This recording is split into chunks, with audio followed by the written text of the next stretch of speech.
പരിശുദ്ധമായ റമദാനിലൂടെ സ്വർഗപ്രവേശനം കരസ്ഥമാക്കാൻ നാം പരിശ്രമിക്കണം.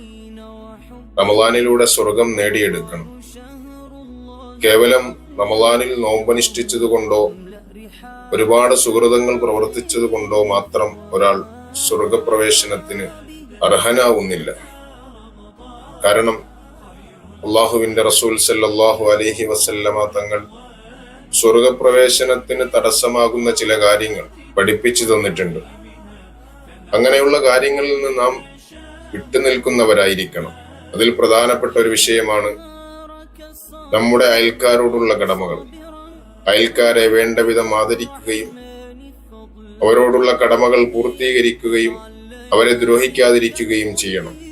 സാമൂഹിക ബന്ധത്തിന് വലിയ വില നൽകുന്ന പരിശുദ്ധമായ ഇസ്ലാം അയൽക്കാരെ ചേർത്ത് പിടിക്കുവാനും അവരെ ആദരിക്കുവാനും അവരോടുള്ള കടമകൾ പൂർത്തീകരിക്കുവാനും ആവശ്യപ്പെടുകയും അവരെ പ്രയാസപ്പെടുത്തരുതെന്നും ബുദ്ധിമുട്ടിക്കരുതെന്നും ദ്രോഹിക്കരുതെന്നും അങ്ങനെ ചെയ്താൽ അത് വലിയ ഗൗരവമുള്ള പാപമാണെന്ന് പഠിപ്പിക്കുകയും ചെയ്തിട്ടുണ്ട്.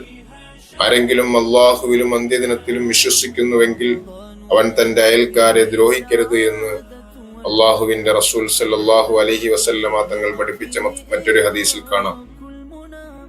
അതുകൊണ്ട് തന്നെ നമ്മുടെ സ്വർഗപ്രവേശനത്തിന് നമ്മുടെ അയൽക്കാരുടെ വലിയൊരു പങ്കുണ്ട് എന്ന് നാം മറന്നു പോകരുത്.